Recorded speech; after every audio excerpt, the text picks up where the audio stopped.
Runaway Mine Train is Texas's newest roller coaster, opening in October 2024. It is also the name of Texas's oldest coaster and the original mine train at Six Flags Over Texas.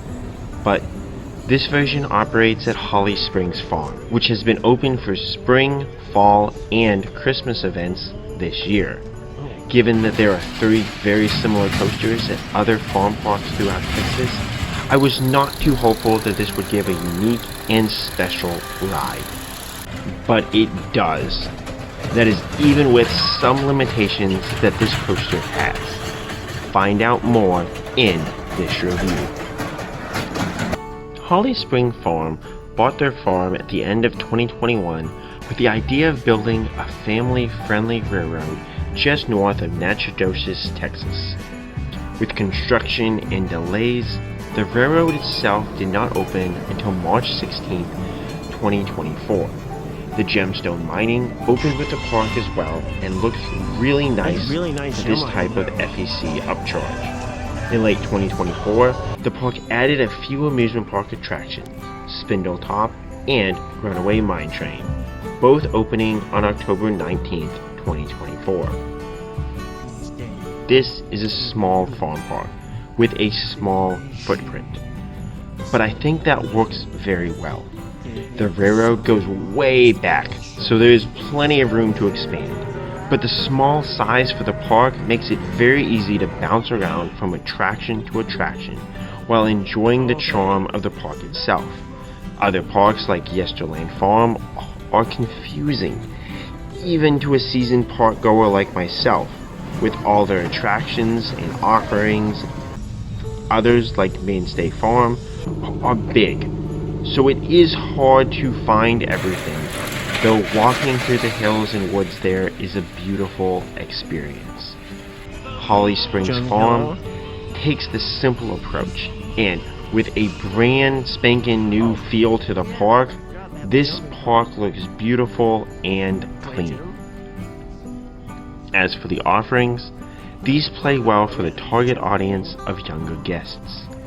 Spindle Top is a nice and relaxing spinning swing ride that offers very little in the way of positive G's while being accessible to all guests.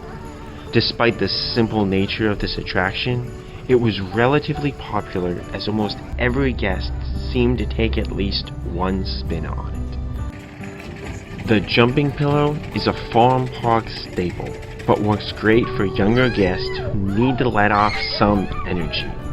For adults, it does have a posted weight limit of 215 pounds, so smaller and average-sized adults should be able to join in the fun no problem if they so choose. The staple of the park is the long train ride through the woods. I visited during the 12 Days of Christmas event, so it was very dark back there, and you couldn't get the great views of the landscape that you otherwise could get from this nice scenic train ride. The park opens at sundown, 5:30, which works great for the Christmas lights and overall atmosphere, but does limit one from being able to ride the rides in the light of day. The plus of this night version are the few Christmas lights along the way, making a neat mix of Christmas lights and Christmas carols with a nice family train ride. I do like trains, so it is awesome seeing a train as the heart and soul of an amusement park. The park does offer a small concession stand selling snacks and hot chocolate. No real food, so if you are driving from afar, you would want to stop elsewhere for a full meal.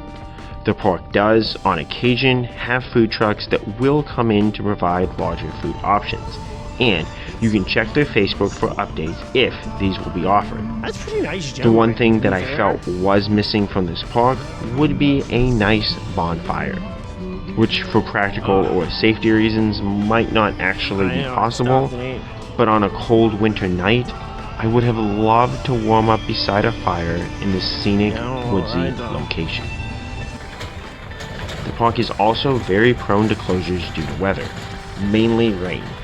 If it rains more than a light mist on the day of or the previous day, the park will likely be closed. They are really good about updating this on their Facebook page, so check there before heading out. Normally these posts were done before noon for their 5:30 scheduled opening time during their 12 Days of Christmas event. So they will make a call one way or another early enough to allow you to plan around any potential closures. For thrill seekers though, Runaway Mine Train, the roller coaster, is the star of the show. This model, an Alan Herschel Little Dipper, has been found in over 190 installations across the world, including as road trip coaster in Yesterland Farm and Gold Rush at Dewberry Farm, making it one of the most popular roller coasters ever built. For comparison, Boomerangs number in at 53 installations, and even the ever-popular FBF Visa spinners are only around 130, though that number is climbing rapidly.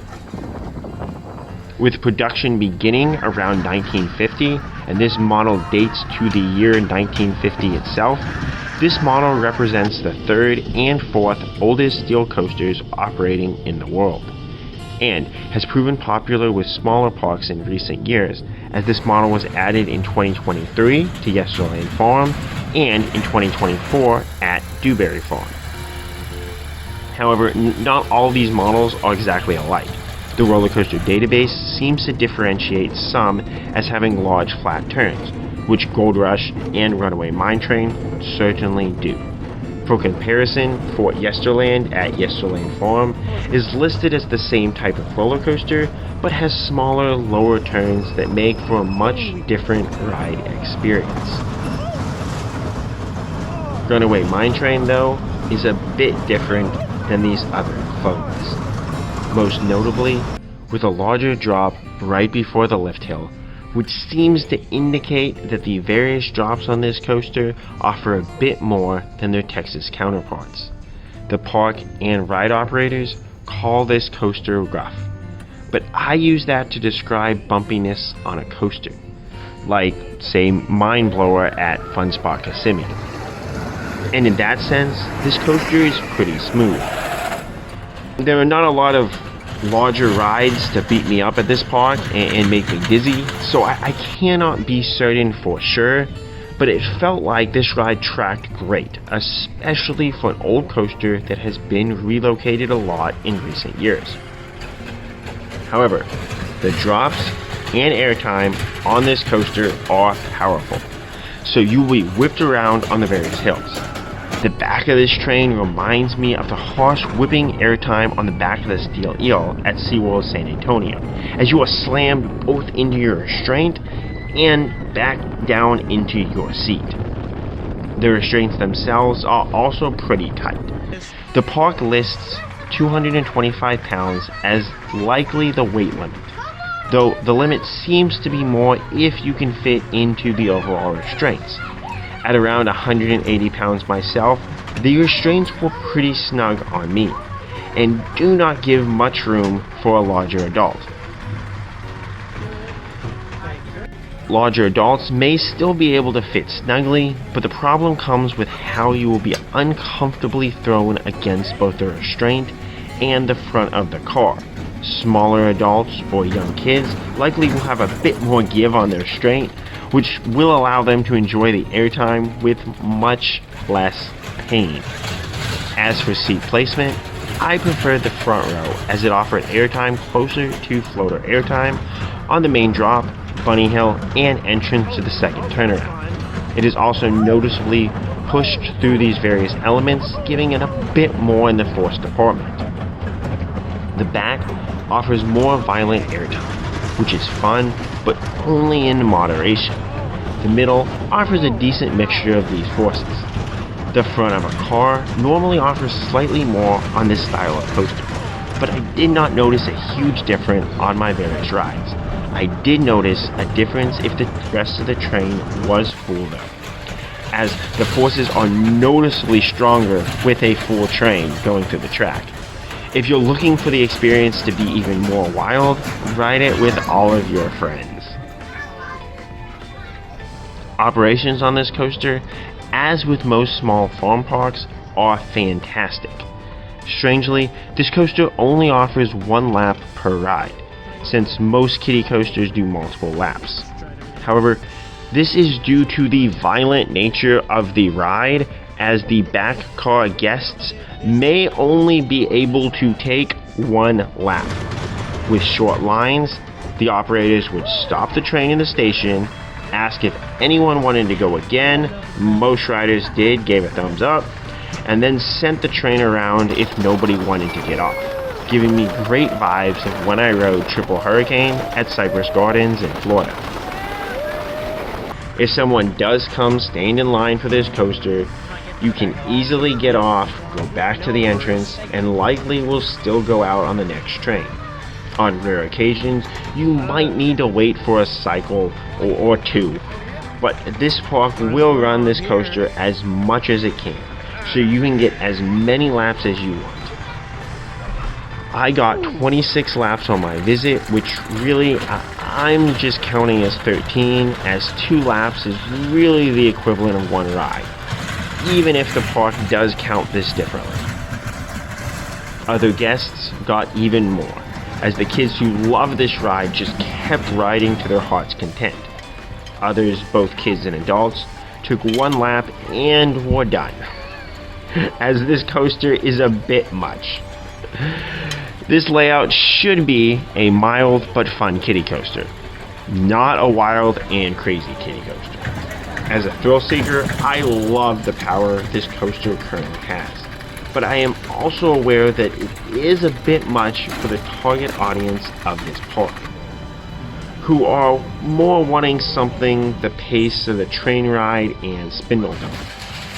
Normally, this type of coaster balances that perfectly. This version, however, does not. The park is aware of the strength of this coaster and likely will see if they can tweak it in the coming years to be a bit more on the mild side to fit in with their overall clientele. But for now, it is a great, strong ride.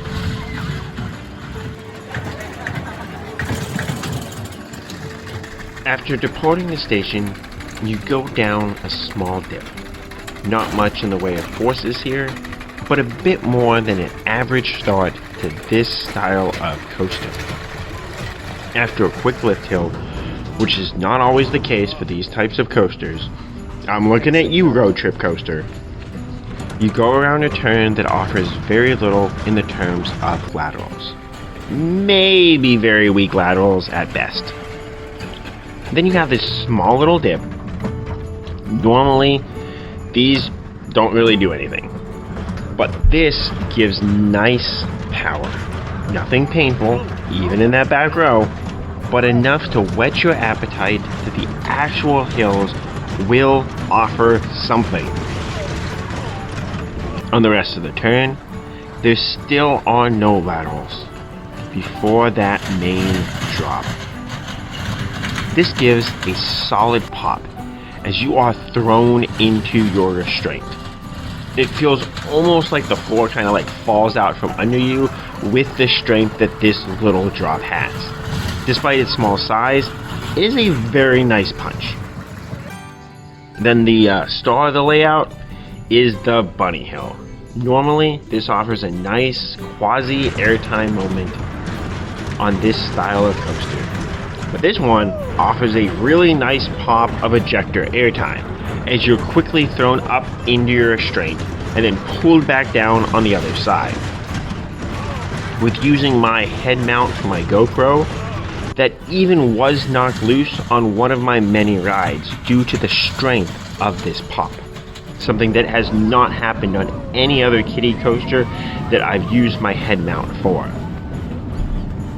Next, there's a pop-up with a small dip before the turn. This again offers another nice airtime hill, though slightly less powerful than the main bunny hill. The final 2 turns offer mild laterals that will push you towards the outside of the train. Not particularly strong or great, but noticeable laterals, with the second of these turns offering a little bit more right before the station. The small dip here offers a little jostling around, which is a light final punch if you're in that back car, but is not nearly as strong as the main overall sequence. Then, in not Kiddie coaster fashion, they stop you in the station to see who wants to tap out and who wants to ride again. Overall, how good is Runaway Mine Train? This is a tough question. First, in my rankings, I separate kiddie coasters and other coasters, and this has a strong case of being classified as either.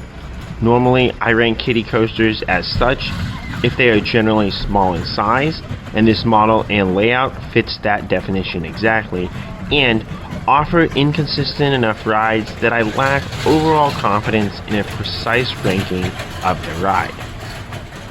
This can be best seen in my varying opinions of Batgirl Coaster Chase at Six Flags Fiesta Texas, as some of my rides I have been blown away with that simple layout and ranked it as my favorite kiddie coaster.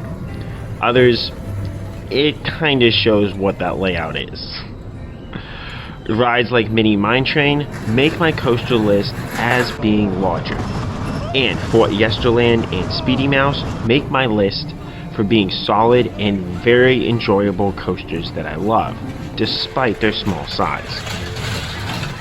With a less painful restraint, this coaster probably has a good case of being ranked as an actual coaster, and likely pretty highly, as it is easily one of the stronger kiddie coasters out there. But I just felt that it lacked that extra special touch to crack my main rankings.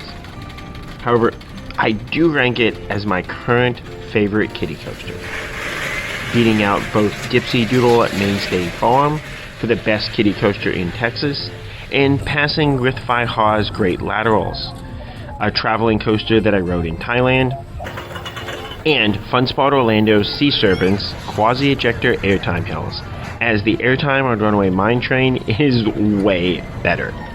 With a looser restraint, this likely would compete with much larger coasters out there. And in my rankings of Texas, this slots in as the 28th best coaster as of 2024, between Roadrunner Express at Six Flags Fiesta Texas and Batman the Ride, the Free Spin, also at Six Flags Fiesta Texas. Overall, how good is Holly Springs Farm? At only $15 flat per person, this park is reasonable with its price, and the cheapest all-you-can-ride price across the state of Texas for an amusement park. This is a beautiful and charming place with a friendly staff and a lovely, though small, collection of family rides. My heart does really enjoy smaller parks with a train as the centerpiece, as I rank Londa Park in New Braunfels highly because of its train. But Holly Springs does so much well even for their small size. I currently rank them as better than half the amusement parks, any park currently having or having had a roller coaster in the state of Texas, ranking just above Big River's Water Park and Adventure Park that has a lot of potential and some very neat offerings. But I'm just not in love with their roller coaster, and I've been disappointed by some of their marketing and communication to guests.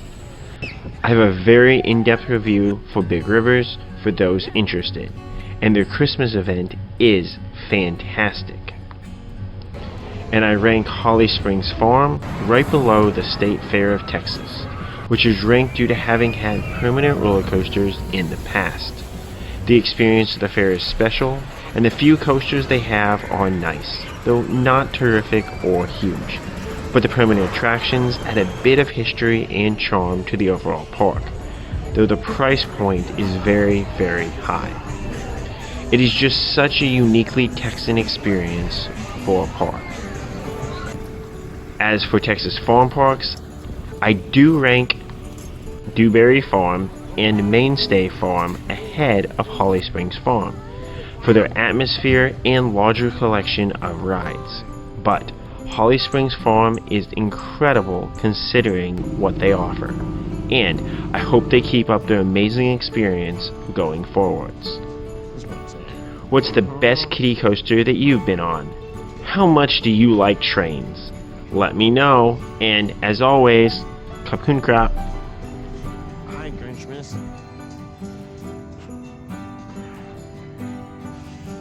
Oh, this coaster is very rough.